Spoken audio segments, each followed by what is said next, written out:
There's a formula to it. A very simple formula.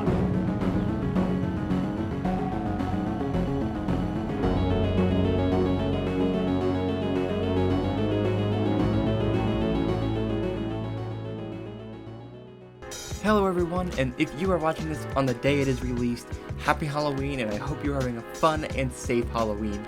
Halloween is and always has been my favorite holiday since I was a young teenager. I watched Shaw with my dad for the first time on Halloween night, and that is when I really fell in love with horror movies the way I have now. Please leave your Halloween stories in the comments below, and thank you for listening and watching this video. It is also much appreciated. Please do not use this video as a substitute for the movie. The filmmakers and producers put a lot of money and time into creating this movie, so please go support them. And also, these movies are always more enjoyable when you don't have anything spoiled for you, so yeah, that's a plus too. The ending of this movie, as problematic as it is still a very shocking ending that I wouldn't get spoiled for you. Sleepaway Camp is a movie that was spawned from the slasher intake from the 80s.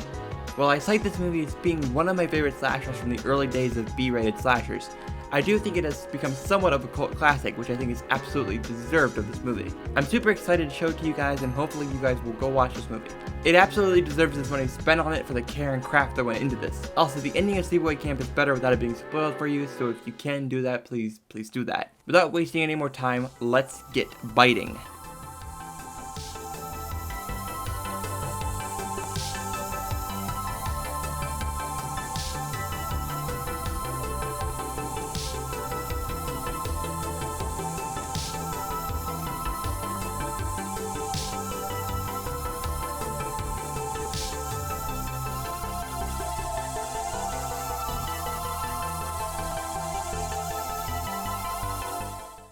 Sleepaway Camp begins with a smash onto the screen title card, and credits slowly but surely pan over the camp with this amazing score placed over top of it. Also, these credits last forever, like so long, and it's just panning and panning and panning until finally the movie begins. We see a long overview of the water before we see a boat with two young children and their dad. We see a girl water skiing and two teenagers driving this motorboat. The girl wants to take a turn driving the boat as the dad and kids overturn their boat. The boat heads right for the kids and the dad and one of the young children is presumed dead.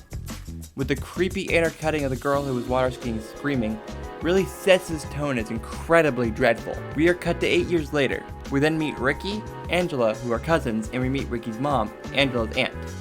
She's absolutely quite the character. She's just so uncomfortable for reasons we'll find out later. We cut to the school bus arriving at the camp with a bunch of screaming children leaving their respective buses. I was never this excited for summer camp as a kid, and I don't know why. Gonna skip any dialogue here, but this guy deserves to die in the spoiler alert way he does later on. Angela and Rick meet Paul, who is another and very important member of this movie.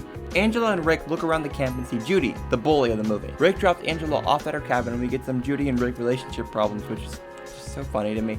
Judy goes into the cabin and we meet Meg, one of the girls there. Angela is just dead staring at Judy, which as anyone would, she does not enjoy being stared at. We cut to the dinner hall and Ronnie comes over to Angela because she hasn't eaten. She goes to look at the kitchen with Ronnie, and after some things happen, Angela runs out of the room. The kitchen man burns himself looking into the water and is now trying to get the corn into the pot. We get a first person point of view where we see someone in the kitchen. The man stands up to pour salt into the pot and gets pushed over top of the pot. The POV hand removes the chair from under him and he gets the hot water poured directly on top of him. And he gets many burn wounds with some gnarly effects. His screaming in this scene, which I'm not gonna show, is one of the scariest, most intense screams I've ever heard. The camp director wants to cover up and pretend that this didn't happen. We got to this incredible scene where Rick says his camper won't be able to do a sit-up if he wills himself not to do it, and bam, ass in the face. We cut to the very iconic Sleepaway Camp baseball game. This is where we get one of my favorite lines in this entire movie. Eat shit and die, Ricky! Eat shit and live, Bill. Cut to this group of guys trying to convince Angela to go skinny dipping, but obviously, yeah, no, she doesn't say anything still, which she does only a few times. Ricky and Paul show up when the guys are being mean to her, and they end up getting in a giant pileup while only like one of the counselors help. Paul and Angela begin to talk when Paul is called away. Judy is not a big fan. I'm gonna skip the next scene because there's a lot of skinny dipping and that's like a ton of censoring, but there's a lot of man ass. Leslie and Kenny go canoeing out on the lake at night. The guy rocks the boat and capsizes the boat on purpose. He goes under the capsized boat and this person drowns him. We go to the next day and this dude is cleaning random things out of the water, and the canoe from earlier is in on the beach when they find Kenny's dead body with a snake going through his mouth. They take him away and the camp director is pursuing it's an accident, but spoiler alert, it wasn't an accident. We cut to a volleyball game and Angela's not playing with everyone else. Paul comes over to ask Angela to the hall and Judy does not like that at all. The hall is over and Paul and Angela go back to their bunk. Paul kisses Angela and Angela leaves. We cut over and we get the classic shaving cream and he pulls out a freaking knife for some reason and like pursues Rick around the room and bam, pile and cut. Angela's staring at Judy. Judy's talking about how Angela never takes showers with everyone else or goes swimming. They get mad and Angela leaves to a very unsafe water balloon fight on the roof. Angela gets hit with a balloon and Rick just starts yelling curse words at them on the roof. It's all very confusing. They all get in trouble by the director and the one boy goes to the bathroom and someone locks the door from the inside. They rip open the window behind them and put a bee's nest inside the stall and he gets stuck and dies by a ton of bee stings. The makeup of this movie was done by Edward French and he did an incredible job on these kills. The camp director is blaming all the deaths on someone particular and oh no, is Angela gonna die? Yeah, no, she's not. It's just Paul. They think there was a murder and they both go to the lake and Angela runs away after they kiss. They run around having fun and they begin to make out, but then we cut to this weird like dream memory where I guess they saw their dad with a man in bed like cuddling.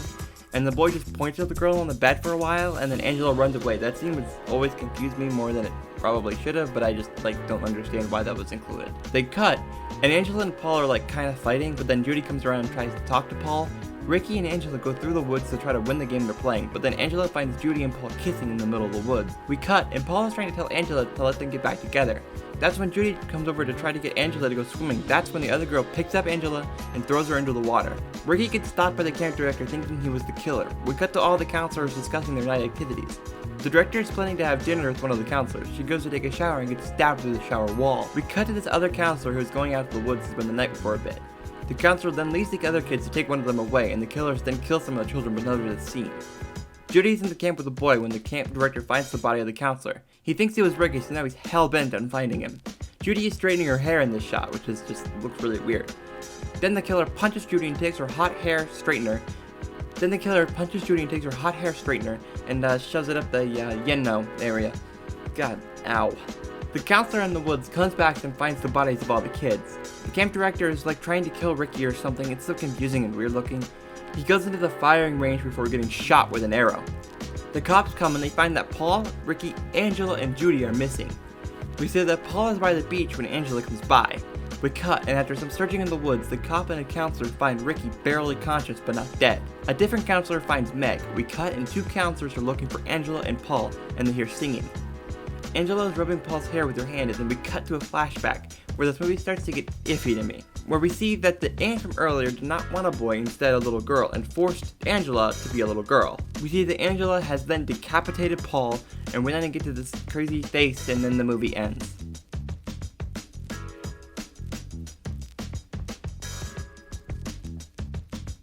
I do want to talk about the ending of this movie just for a second. There's a very common debate about this ending on whether or not this movie is actually transphobic. Even in my own poll on my Twitter account, this was exactly tied on this decision. In my current opinion, I think it's half transphobic and kind of not. It just kind of depends on what exactly they were going for mostly, which I really haven't been able to find a lot of in-depth understanding of what they were trying to go for in this movie. Whatever your opinion is, I hope that you can find some enjoyment in this movie, and remember that here on this channel, everyone is loved, cared about, and important. You are who you say you are, and you can love whoever you want. Thank you for watching, it is very much appreciated. I do love making these videos. I hope you all had a great October, and I am extremely excited for next October. You can follow my Twitter and Instagram @slashithorror, and that's it. Remember, treat every day like it's Halloween.